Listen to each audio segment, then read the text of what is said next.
Without hesitation, he handed Juan a spare tank and urged him to go back. Juan re-entered the cave. With no guideline and no markers, he relied solely on memory, carefully feeling his way forward. Every meter, he had to confirm his direction, afraid of getting lost himself. About 10 minutes later, he reached a fork. His light illuminated two bodies, floating, motionless. They were the missing divers. Their tanks were empty. Regulators hung loose. Their lips were purple, pupils dilated. They were already gone. His mind went blank. Then, out of the corner of his eye, he noticed another figure ahead. Fighting his fear, he swam toward it. It was Mary. Her body was still trembling faintly, but she had lost the ability to breathe on her own. Her eyes were unfocused. She had no strength left to struggle. She floated there in the darkness, like a forgotten leaf. Juan immediately placed his backup regulator into her mouth, supporting her with one hand while swimming with the other, pushing toward the exit with everything he had. When they reached the surface, Harry rushed over. He laid Mary on the ground and began CPR, calling her name over and over, but her body grew colder. Her pupils dilated.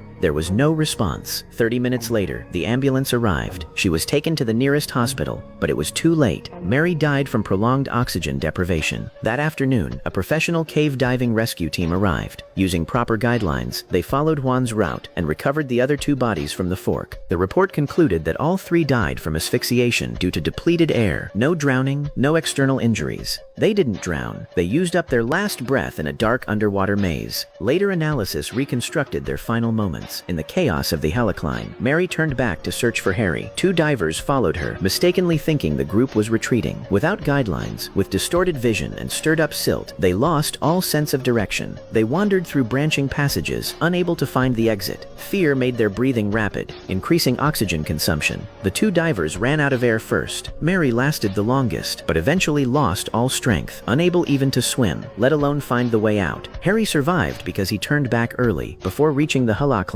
and before getting lost. The investigation later concluded that Juan was responsible for fatal negligence. Under normal circumstances, he would have faced legal consequences. But at the time, Mexico had weak regulations regarding cave diving. Due to lack of evidence, no criminal charges were filed. His certification as an open water instructor was revoked, and he was permanently banned from working in diving instruction or tourism.